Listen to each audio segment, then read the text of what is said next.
마침내 이번 주 마지막 거래일 금요일 아침까지 와 있습니다. 글로벌 마켓나우의 김희욱입니다.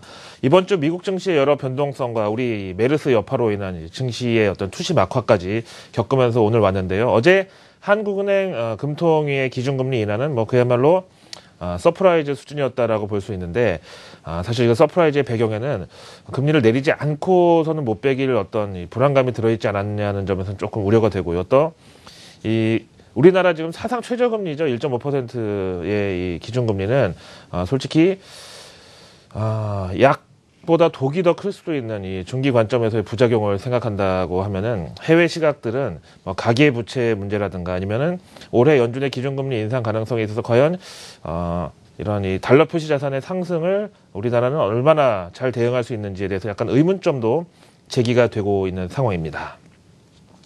자, 간밤에 미국 증시는 어제에 이어서 이틀 연속의 반등을 이어가긴 했는데 반등폭이 크지는 않았고요. 장 초반에는 이제 사실 의욕적인 반등의 모습을 보이다가 중간에 이제 조금 상승분이 반납이 되면서 아무래도 다음 주 FOMC를 앞두고 있는 상황에서 이제 주 초반에 내리 하락을 했으니까 조금 이제 반등하는 정도의 느낌만 주는 것이지 지금 굳이 주식 비중을 늘리려는 그런 투심은 보이지 않고 있다라고 해석하는 게 타당해 보입니다. 자, 지난주 고용지표에 이어서 이번 주에 또 관심을 모았던 것이 바로 소매 판매 데이터였습니다. 다른 건 아니고요. 미국 경제의 현실을 가장 정확하게 표시해준다는 의미, 이면에는 이제 연준의 기준금리 가능성의 이 저우를 왔다 갔다 이제 좌우한다는 점 때문이었죠. 5월 소매 판매 동향 보시겠습니다. 미국 경제 GDP의 70%를 차지하는 게 소비다. 미국은 글로벌 거대한 소비자다. 이런 얘기는 이제 잔소리처럼 들릴 수밖에 없고요. 보통 기대가 높으면 실망도 크다라는 말이 뒤에 호응이 맞는데 이번에는 기대가 높았지만 또 그거를 충족시켜줬던 훌륭한 결과였다라고 봅니다. 5월 전체 미국의 소매 판매는 금액으로 4,490억 달러를 기록해서 월간으로 1.2% 증가를 기록했고요. 가격 비중이 큰 자동차를 제외해도 1% 증가하는 등 역시 기대치를 충족시켜줬습니다. 그래서 연초에 한파 폭설로 지장을 받았던 소매 판매가 3월 달에 아주 소폭 늘어났지만 4월 달에 다시 꺾였던 그 동향에 비해서 결국은 좀 기저효과가 한 발 늦었지만 그만큼 좀 감동적이었다. 그래서 14개월 내 최고의 소매 판매 증가를 기록했습니다. 그 다음에 항목별로 좀 보면은요, 지난 5월 자동차 판매 나왔을 때 이제 보셨겠지만 자동차가 2%대 증가를, 그 다음에 최근에 이제 제조업 지표 중에서 건설 지표만 사실 좋죠. 이 건축용 자재나 어떤 그 다음에 이 부자재, 이런 쪽이 2.1% 늘어났고, 그 다음에 이제, 5월 달에 일시적인 유가 반등이 있었기 때문에, 주유소 매출이 3.7% 증가한 것도 이번 소매 판매에 기여를 했고요. 그 다음에 저는 이제 요즘에 미국이든 한국이든 중국이든 다 집중하고 있는 게 바로 이 온라인인데, 넌스토어, 그러니까 무점포 소매, 그러니까 상점이 없는데 유통을 하는, 이게 바로 이제 온라인 아니겠어요? 온라인이 1.4%, 전년 동기 대비해서는 7.8% 증가하면서 날씨가 추워서 한파와 폭설이 나오면 나오는 대로 또 온라인은 늘어나고, 그 다음에 이렇게 소비가 살아나면 또 온라인의 파이도 같이 늘어나고, 참 대단하고 훌륭하다, 이제 이렇게 볼 수가 있겠고요. 어쨌든 앞에서 제목 보셨다시피 이번 미국의 소매 판매는 기대도 높았지만 실제 결과도 이거를 충족시켜줄 만큼 훌륭했다라고 봅니다. 대신에 연준의 기준금리 인상은 좀 더 앞당겨질 우려가 이제 제기가 된 것이죠. 자, 여기에 대해서 월스트리트 저널에서는 그래도 칭찬할 건 칭찬하고 그 다음에 두려워나 하자. 미국의 소비자들이 겨울잠에서 좀 늦게 깬 만큼 기지개를 크게 켰다.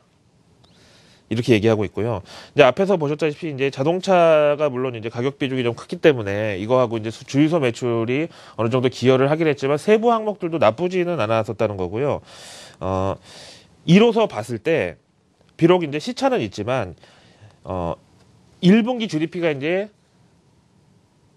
처음에 속보치, 수정치 나왔고 지금 최종치만 남겨놓고 있는 상황인데 추가 하향은 없을 것 같다. 이렇게 얘기가 나오고 있습니다.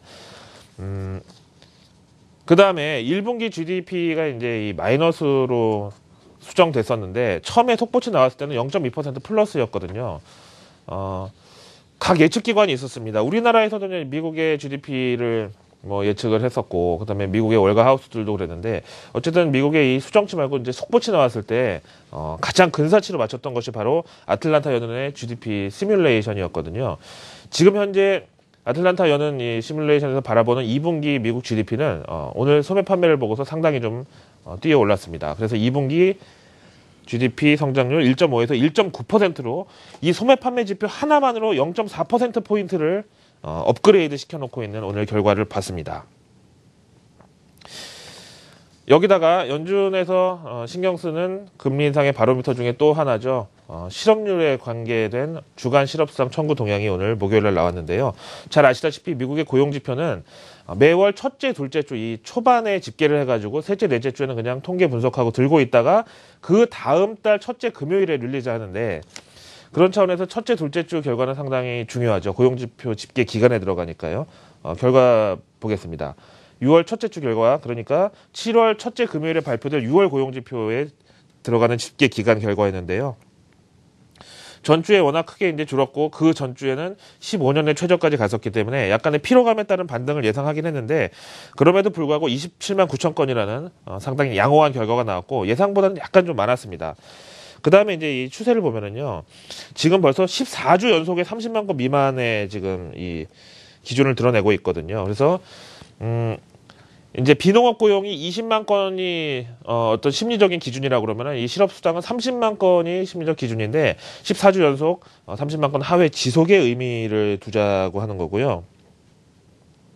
일단 6월 고용지표 집계 기간에 나왔던 이번 자료에 있어서 5월에 서프라이즈 수준을 기록했던 이 고용지표가 6월에도 크게 이상이 있을 거라는 조짐은 보이지 않았다. 이렇게 말씀을 드리겠습니다. 자, 그러면 결국 이제 연준 기준금리 인상 가능성으로 이제 자꾸 연결되는 게 최근에 이제 미국의 지표 호조에 대한 어떤 반작용, 역작용, 부작용 이렇게 되는데요. IMF에 이어서 어제 세계은행까지도 미국 연준의 금리 인상은 조심하면 조심할수록 좋다. 내년까지 미뤄야 된다. 이렇게 보면 어떻게 보면 이제 조금 위치에 안 맞는 좀 훈수를 뒀다고 이제 볼 수 있단 말이에요. 예상이 아니라 금리 인상을 미뤄야 된다라는 어떤 압박 내지 권고는 그 나라 중앙은행에 대한 예의가 아니라고 사실 볼 수도 있는데, 뭐 IMF하고 월드뱅크에서 어쨌든 그랬다는 건 사실이고요. 여기에 대한 이제 어떤 경계론이 전 세계적으로 좀 커져가고 있다는 게 우리 입장에서는 최근 들어서 이제 채권 시장에 자꾸 비중 축소가 나오는 것에 대해서 어떻게 봐야 되느냐. 하지만 또 이렇게 자꾸 글로벌리 봤을 때 연준의 금리 인상에 대한 어떤 알러지 증상이 점점 나타나면서 연준은 좀 더 비둘기파적인 시간 확보에 나서겠다고 결심할 수도 있죠. 이코노미스트지에서는 사실 이 영국의 이코노미스트지가 가진 어떤 상징성을 보면은 표지에 뭐가 나오느냐에 따라서 정말 글로벌 증시나 경제학자들이나 아니면 뭐 일선에서 뛰고 있는 애널리스트나 뭐 지점의 브로커들이 다 신경을 많이 쓰시는데, 이렇게 지금 미국의 경제 지표가 좋아지고 있고 중국 증시가 1년 만에 더블이 나 있는 이런 상황에서 과연 워치아웃이라는 조심해라, 주의해라 라는 이 표지를 올려놓는 데 대해서 부담이 없었을까? 그만큼 지금 연준 금리 인상에 대한 이 각국 시장과 외신이나 이런 이 좀 우려가 크다라는 것을 지금 반증을 하고 있고요.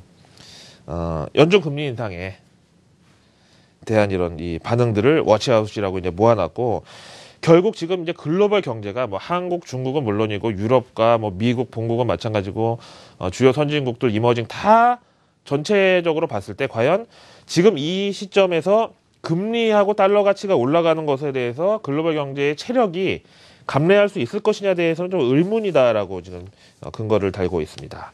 자, 전 연준 인사는 이렇게 얘기를 했습니다. 금리 인상 이거 연준이 더 두려워한다. 만약에 금리 인상했다가 경제하고 주식이 폭삭 내려앉으면은 뭐 그 비난은 다 연준이 전적으로 책임을 져야 되는데, 그러니까 너무 기계적으로만 오를 거라든지 아니면 연준이 어느 날 갑자기 매파적인 모습으로 변모할 거라는 그런 두려움은 갖지 않아도 될 것 같다라고 얘기했습니다.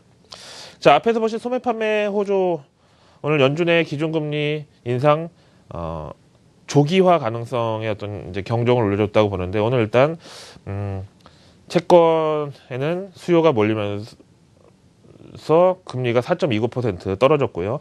어제 상승에 따른 이제 반작용으로 보는 게 일단 오늘은 좀 타당하겠고요. 달러 인덱스 0.4% 소폭이지만 상승을 하면서 일단 달러 가치 상향에 대해서 최근에 좀 주춤했다가 다시 좀 고개를 들려나 이런 좀 느낌이 없지가 않습니다. 자, 오늘 하루 동안의 다우지수 좀 그림 보시면은요. 앞에서 말씀드린 대로 어제에 이어서 오늘도 큰 폭의 반등을 보이다가 중간에 갑자기 저렇게 팍 꼬꾸라지는 구간이 있는데 거기서 바로 뉴스가 바로 이제 그리스 관련 소식 중에 이거였습니다. 트로이카가 이제 그리스 압박의 수위를 높이고 있는데 IMF가 특히 초강경 기조로 나왔다. 앞에서 보신 다우지수 18,100까지 갔다가 순간 개파락하는 지점이 트로이카 채권단 중에서 IMF 측이 갑자기 나 이거 못하겠어 하고 벌떡 일어나가지고 짐 싸가지고 나가버렸다는 이 뉴스가 들어오면서 야 이거 뭔가 큰일 났다. 근데 지금 ECB, EU, IMF 이 트로이카 중에서 당연히 IMF는 국제 공인받은 최대의 대부기관이니까 뭐 사채까지는 아니더라도 대부업자가 돈에 대해서 이렇게 뭐 녹록한 사람 보셨습니까? 얼마나 지독한데요, 그 사람들이. 강경기조는 이제 어느 정도 이해가 되는데 어쨌든 이 소식 때문에 월가의 상승폭은 갑자기 반감이 됐고 어쨌든 EU하고 ECB하고 IMF는 입장이 다를 수밖에 이제 없다는 거죠. 근데 잘 아시는 대로 그리스의 유로존 탈퇴는 이제 유럽연합에서 나가라고 하면 그렇게 해서 끝나는 게 아니라 먼저 그리스 국민들을 대상으로 레퍼런덤을 실시해가지고 과반수 이상 찬성이 나와야 그제서야 유럽의회에 상정이 되고 그 다음에 브렉시트가 결정되는 게 수순인데 사실은 그리스 디폴트보다는 그리스가 악재로서의 영향력은 더 크다고 봅니다. 그런데 오늘 안도감을 줄 만한 이슈는 서베이에서 그리스 국민의 77.4%가 반드시 유로존에 남아야 된다. 브렉시트 반대한다는 입장을 폈고요. 50.2% 절반 이상은 아무리 그래도 이 협상이 깨져서는 안 된다. 결국에 가서는 트로이카에 양보를 해야 된다고 밝혔고 30%만이 아니 죽을 때까지 끝날 때까지 가보자. 이제 이렇게 얘기를 했습니다. 그래서 앞에서 말씀드린 대로 그리스 최악의 시나리오는 디폴트가 아닌 유로존 탈퇴라는 그렉시트라는 차원에서 그렉시트 우려가 없다는 점은 그래도 우리가 안도감을 좀 가질 수가 있겠고 어차피 이제 디폴트야 뭐 러시아 모라토리엄 그다음에 우리나라 IMF 때도 비슷한 사태를 겪었지만 디폴트 우려가 커지면서 가장 1차적인 반응은 그 나라 통화 가치의 폭락이거든요. 근데 그렉시트 같은 경우는 그리스 이제 디폴트하고는 비교가 안 되는 게 그리스가 디폴트 선언해봤자 유로화라는 이제 단일 화폐를 같이 쓰고 있기 때문에 일종의 연대 보증으로 묶여 있기 때문에 이런 자국 통화 가치의 폭락이나 뭐 외환 시장의 혼란이 일단 안 나올 수밖에 이제 없다는 점에서 그렇다는 거고 또 그렉시트를 하기에는 저렇게 국민들이 70%나 유로존에 남기를 희망한다고 했기 때문에 이것도 역시 국민 투표에서 가결될 가능성이 없다는 점이 이제 그렇죠. 자, 이상 남의 나라 얘기 잘 보셨고요. 이제 우리나라 얘기로 오겠습니다. 어제 우리나라 한국은행 금통위의 이제 깜짝 기준금리 인하에 대해서 BBC 뉴스에서는 메르스 경제 영향에 좀 대처하기 위한 의지였다라고 보고 있고 지금 한국 경제는 뭐 수출하고 내수 경기 곳곳에 지금 경고음이 나오고 있는데 그거를 한국은행에서 무시할 수 없었던 모양이다. 근데 블룸버그에서는 조금 약간 삐딱한 기조이기도 하고 뭐 자세한 설명 안 드리고요. 그냥 한국형 메르스 백신은 결국 금리 인하였다. 그런데 이제 여기에 대해서 뭐 JP 모간 스탠리 등등 뭐 해외 금융사들의 이제 의견이 쭉 나오면서 ANZ 뱅크도 있고 해외 금융사들은 작년 이맘때 세월호 뒤집어지면서 한번 경기가 급랭각 됐던 그 세태를 떠올리면서 이거를 우려하고 있는 게 해외 금융사들이다. 그래서 이제 어제 기준금리 깜짝 인하 발표에도 불구하고 외국인 매도세는 상당히 컸던 점에 대해서 솔직히 조금 우려가 되고요. 그럼 만약에 금리 인하를 안 했으면 어땠을까? 오히려 좀 자신감이 있거나 이런 쪽에서 좀 박수를 일부 받을 수도 있지 않았을까요? 제 생각이요. MSCI 한국지수 마지막으로 볼게요. 어제 상승분의 절반 정도를 반납하면서 다시 56선을 깨고 55.98까지 내려왔습니다. 일단 좀 더 중기 관점에서 봐야 알겠지만 일단 어제 한국은행 금통위 기준금리 인하에 대한 외국인들의 시각은 적어도 칭찬은 아닌 것으로 일단 1차적인 반응을 보는 게 맞지 않나 생각이 듭니다. 이번 한 주 동안 진짜 몸도 마음도 너무 고생이 많으셨는데 오늘 하루 좀 신중하게 또 잘 보내야 될 것 같습니다. 금요일 아침 글로벌 마켓나우의 김희욱이었습니다.